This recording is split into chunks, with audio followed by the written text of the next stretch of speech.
அனைவருக்கும் இனிய வணக்கங்கள். இன்றைய தினம் யூடியூப்பில் முதல் முறையாக நாங்கள் ஒரு விடயத்தை பார்க்க இருக்கின்றோம். அதாவது ஒரு ஐஃபோனுடைய பேட்டரியை எவ்வாறு மாற்றுவது என்று பார்க்க இருக்கின்றோம். முதலில் நான் எடுத்திருக்கின்ற இந்த ஐஃபோன் 5S இதன் பேட்டரியை மாற்றுவதற்காக முதலில் ஐஃபோனுடைய பின்பகுதியில் இருக்கின்ற, அதாவது கீழ்ப்பகுதியில் இருக்கின்ற 2 நட்டுக்களை கலட்டி கொண்டிருக்கின்றேன். இந்த 2 நட்டுக்களை முதலில் கலட்ட வேண்டும். அதைத் தொடர்ந்து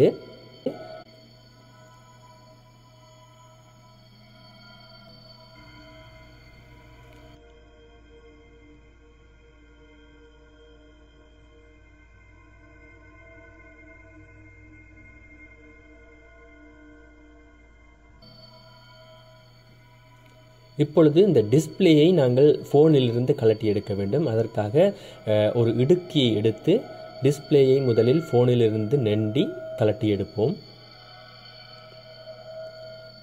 கலட்டும் பொழுது சற்று கவனமாக கலட்ட வேண்டும். அதாவது ஹோம் பட்டன் இருக்கின்ற இடம் ஃபோனுடன் தொடர்பில் இருக்கின்ற இடமாக அமைந்திருக்கும். அதன் பின் ஒன்று ஃபோனுடன் தொடர்பில் இருக்கும்.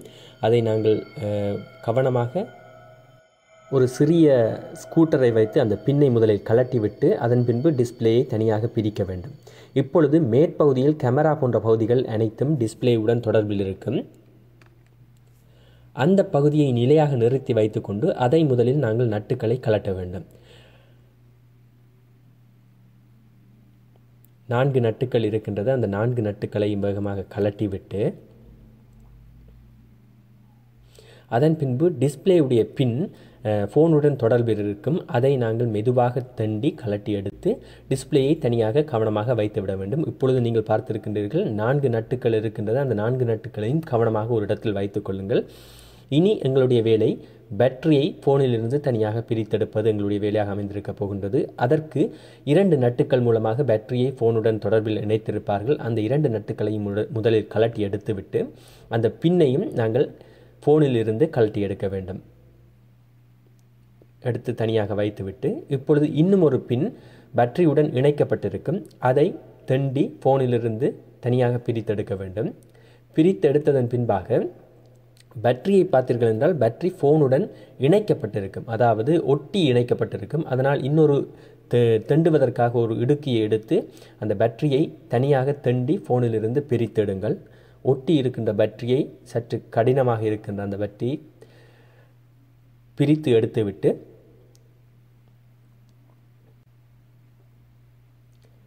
அதன் பின்பாக ஃபோனில் ஒட்டி கொண்டிருக்கின்ற அந்த எலாஸ்டிக் பகுதிகளை அதையும் தனியாக பிரித்தெடுத்து தனியாக ஃபோனை வைத்துக் கொள்ளுங்கள். இப்பொழுது உங்களிடம் இருக்கின்ற ஒரு ஒட்டுகின்ற, அதாவது 2 பக்கமும் ஒட்டுகின்ற எலாஸ்டிக் பேண்ட் ஒன்றை அதில் வைத்து ஒட்டி கொள்ளுங்கள்.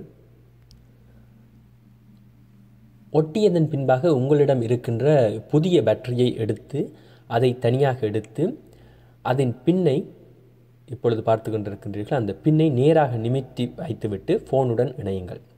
பேட்டரி இருக்கின்ற இடத்தில் இலகுவாக பேட்டரியை வைத்து விடலாம். ஆனால் அந்த பின்னை ஃபோனுடன் இணைப்பது சற்று கடினமாக இருக்கும். சற்று அசைத்து அந்த ஃபோனின் பின் இணைக்கப்படுகின்ற இடத்தில் சரியாக கவனமாக இணைத்து கொள்ளுங்கள். அதை இணைத்தால்தான் அதன் பின்பாக அதை நட்டை வைத்து பூட்ட முடியும்.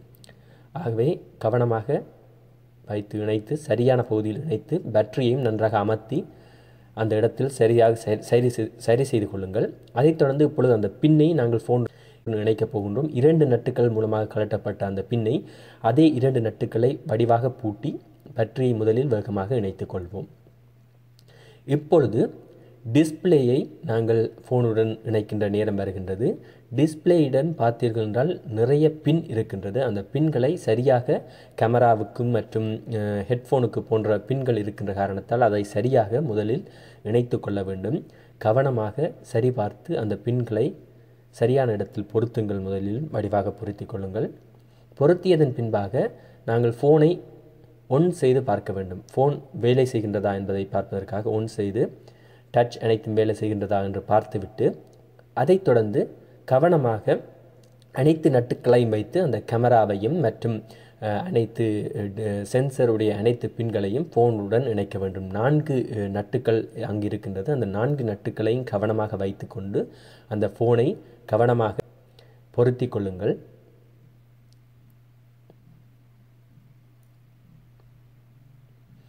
அதைத் தொடர்ந்து இப்பொழுது அந்த டிஸ்பிளேயை கவனமாக ஃபோனுடன் இணைக்கலாம். இணைப்பதற்கு முன்பாக ஹோம் பட்டனை நாங்கள் இப்பொழுது இணைக்க வேண்டும். அதற்காக கீழே இருக்கின்ற ஹோம் பட்டனுடைய பின்னை கவனமாக பொருத்தி கொள்ளுங்கள். அதற்கு ஒரு அடாப்டர் ஒன்று இருக்கின்றது. அந்த அடாப்டரையும் நீங்கள் முன்பு கலட்டியிருப்பீர்கள். அந்த அடாப்டரையும் கவனமாக வைத்து பொருத்தி கொள்ளுங்கள்.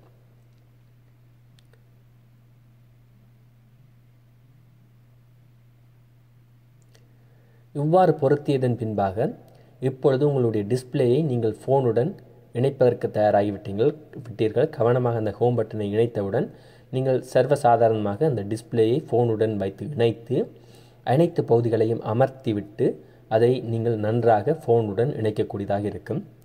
வடிவாக அமர்த்தி கொள்ளுங்கள். ஏனென்றால் எங்காவது துளைகள் ஏதாவது இருந்தால் அதன் மூலமாக உங்களுடைய ஃபோன் சில வேளைகளில் பழுதாகுவதற்கு சந்தர்ப்பம் இருக்கும் காரணத்தால் வடிவாக அமர்த்திய பின்பு கீழே முன்பு முதலாவதாக கழற்றிய அந்த 2 நட்டுக்களையும் எடுத்து பொருத்தி கொள்ளுங்கள். பொருத்தி இப்பொழுது அந்த நட்டுக்களை நீங்கள் பூட்டி கொள்ளலாம். இந்த 2 நட்டுக்கள் தான் கடைசி நட்டுக்கள். இந்த 2 நட்டுக்களையும் பூட்டி விட்டீர்கள் என்றால் உங்களுடைய ஃபோன் ரெடியாகிவிட்டது. இப்பொழுது 3 மணித்தியாலங்கள் அல்லது 4 மணித்தியாலங்கள் முழுமையாக இந்த ஃபோனை சார்ஜ் செய்துவிட்டு அதன் பின்பு இந்த ஃபோனை ஆன் செய்யுங்கள். அதன் மூலமாக உங்களுடைய ஐஃபோனை நீங்கள் தொடர்ச்சியாக பாவித்துக் கொள்ளலாம். நன்றி, வணக்கம்.